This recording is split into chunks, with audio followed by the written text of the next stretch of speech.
আজ আমার বাড়ির পাশে এক জায়গায় অনুষ্ঠান হচ্ছিল, তো আমি সেখানে যাওয়ার জন্য প্রস্তুত হচ্ছিলাম। হ্যালো বন্ধুরা, আমি নিশিতা। তো তোমরা সবাই কেমন আছো? আশা করছি ভালো আছো। তো এইদিকে দেখো আমার মামিরা এখানে ফটোশ্যুট করছিল। তো আমরা এখনো জায়গায় যেতেই পারিনি, তার আগে ফটোশ্যুট শুরু হয়ে গেছে। তাহলে ওখানে একবার ভাবো এরা কি করবে ওখানে গিয়ে। তো অনুষ্ঠানটা যেহেতু কাছাকাছি হচ্ছিল, সেই জন্য আমরা সব হাঁটতে হাঁটতে যাচ্ছিলাম। আর ওখানে গিয়ে দেখি লাইটিংয়ে পুরো ভরিয়ে দিয়েছে, মানে দূর থেকে এত লাইট মানে দেখা যাচ্ছে, তোমাদের কাছে গিয়ে কি হবে। আর এখানে মানে প্যান্ডেলটা এত সুন্দর করেছে, মনে হচ্ছে যেন পুরো বিয়ে বাড়ির প্যান্ডেল।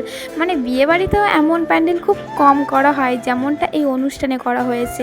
আর আজ এখানে কীর্তন অনুষ্ঠান হচ্ছিল, আর এর ঠিক দুদিন পরে এখানে হবে হরিনাম। আর এখানে এই কৃষ্ণ ঠাকুরের মূর্তিটা আর এই যে শিব ঠাকুরের মূর্তিটা এত সুন্দরভাবে লাইটিং দিয়ে ফুল দিয়ে সাজিয়েছে। আর ওই যে দূরে দেখতে পাচ্ছ ওইখানটাই হচ্ছে কীর্তন অনুষ্ঠান। কিন্তু এত ভিড় থাকার ফলে আমরা ভিতরে ঢুকতেই পারিনি, তো দূর থেকে একটুখানি দেখেই ওখান থেকে চলে এসেছিলাম। তো এত ভিড় থাকার কারণে অনেকেই তো এই অনুষ্ঠানটি দেখতে পাচ্ছে না, তো সেই জন্য অনেক অনেক জায়গায় মানে খাওয়ার ওখানে, তারপরে যেখানে অনুষ্ঠান হচ্ছে তার সাইডে মানে টিভি লাগিয়ে দিয়েছে। তো টিভির ওখানে মানে দেখা যাচ্ছে আর কি লাইভ হচ্ছে। তো আমি বেরিয়ে একটু কিছুক্ষণ ঘোরাঘুরির পরে এইবার যাব খাওয়ার ওখানে। কত ভিড় দেখো, মানে আমরা যেখানে ঢুকছি এত পরিমাণে ভিড় হয়েছে, আমি দেখেই তো পুরো মানে অবাক হয়ে গেছি। আর এখানে দেখো পর্দায় মানে খাটিয়ে দিয়েছে সেই যেখানে অনুষ্ঠানটি হচ্ছে, তো এখানে বসে বসে সবাই দেখছে। আর যেখানে অনুষ্ঠানটি হচ্ছে তার পাশে একটা মাঠ আছে, তো সেই মাঠেই খাওয়া দাওয়াটা মানে দিচ্ছে আর কি। তো ওখানে বসেই সেই ঘাসের ওপরে বসেই সবাই দেখছে টিভির পর্দার ওপরে সেই অনুষ্ঠানটি।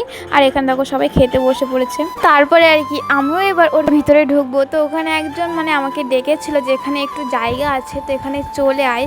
তো ওখানে একটু না, এখানে অনেক জায়গা ছিল। তো ওখানে ফ্যানের হাওয়ার তলায় না অনেকক্ষণ বসে থাকার পরে তারপরে আমাদের খাবার টাবার দেওয়া শুরু হয়ে গেছিলো। তো আমরা যখন ওখানে বসেছিলাম তখন আমার বোন একটা বাচ্চাকে খাবার খেতে দেখেছিল। তো ওকে দেখে ও শুধু তখন থেকেই বলছে যে খাবার খাবো খাবার খাবো। তো সেই জন্য ওকে খাবার কিনে দিয়ে আমি নিজেই খাচ্ছিলাম। তো আমি একবার মানে একবার আমাকে খাবার দেওয়ার পরে আর দিলই না, অনেকবার চেয়েছিলাম। আর এদিকে দেখো একটা ব্যাগ, একটা হেয়ার ব্যান্ড আর একটা পাখা দিয়ে জায়গা রেখেছে বসবে বলে। তো এদিকে দেখো কথা বলতে বলতে থালা গ্লাস এবং ফ্রায়েড রাইস এবং আলুর দম দিয়ে চলে গেল। তো আলুর দমের সাথে ফ্রায়েড রাইস খেতে আমার ভীষণ ভালো লাগে, কিন্তু ওই যে পনির আছে পনির খেতে আমার একদমই মানে ভালো লাগে না। তার সাথে তো এর সাথে একদম মানে আমার ভালো লাগে না এক কথায় বলতে গেলে, তাও খেয়েছিলাম আর কি। তো এর সাথে যদি একটু সবিন দিত না আরও ভালো হতো।